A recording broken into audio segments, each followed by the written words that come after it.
The Fatwa Against Terrorism. A top Muslim scholar releases an edict denouncing terrorists and suicide bombers. Observers say this is the strongest criticism ever delivered by an Islamic leader. And joining us from London is our own Anna McMillan with more on the document that dismantles al-Qaeda's beliefs. And we've heard this from imams before, but who is the man releasing this controversial document?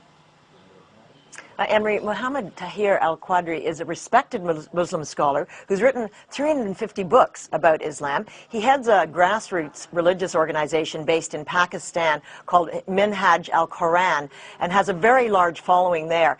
His support in the UK, where he's in the process of making this speech right now, has really taken off in the past couple of years, and his group now has 10 mosques in British cities.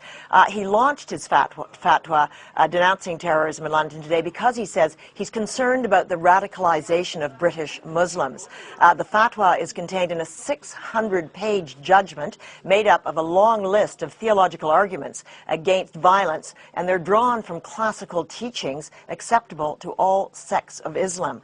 It says that Islam forbids the massacre of innocent citizens, and it denounces terrorists and suicide bombers as unbelievers. At today's launch, he said that, and I quote, "Whatever these terrorists are doing, it is not martyrdom. All these activities are taking them to hellfire." Those are his words. His fatwa also condemns al-Qaeda, which he describes as an old evil with a new name. And members, obviously, of al-Qaeda tend to be on the more extreme side of the Islam religion. So will this document make any kind of a difference? Well, that's a very good question, because Islamic scholars have condemned terrorism in the past, but a word to the wise. Fatwa. It's an Arabic word for a legal opinion or order made by an Islamic religious leader.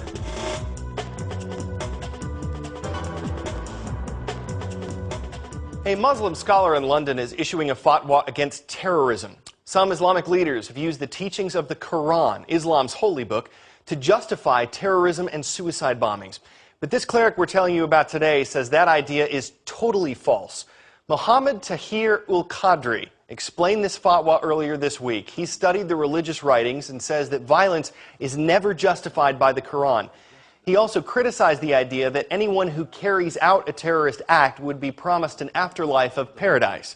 Some officials have come out in support of al-Qadri's fatwa. They say it might not stop suicide bombers, but it could encourage younger Muslims to reconsider joining extremist groups. Some of those groups use the Quran to try to recruit young members to commit violence. But al-Qadri says the holy book is very clear on that point. Terrorism is terrorism. Violence is violence. It has no place in Islamic teachings. And no justification can be provided to it on the basis of any kind of excuses. Back in the U.S., a lot of cities are looking.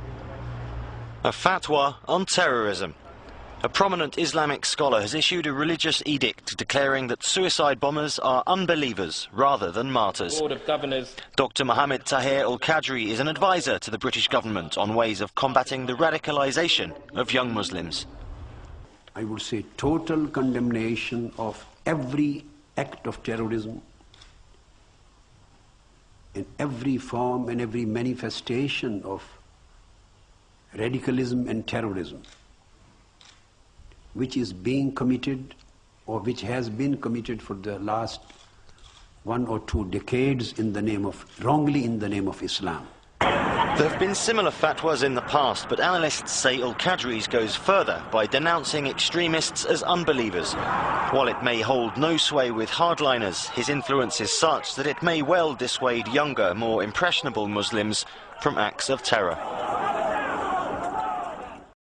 This is the comprehensive condemnation of terrorism and suicide bombing, based on the original evidences of Quran and the Sunnah of Holy Prophet, peace be upon him, and the classical authorities of Islam, which are irrefutable by any scholar or any person belonging to any sect.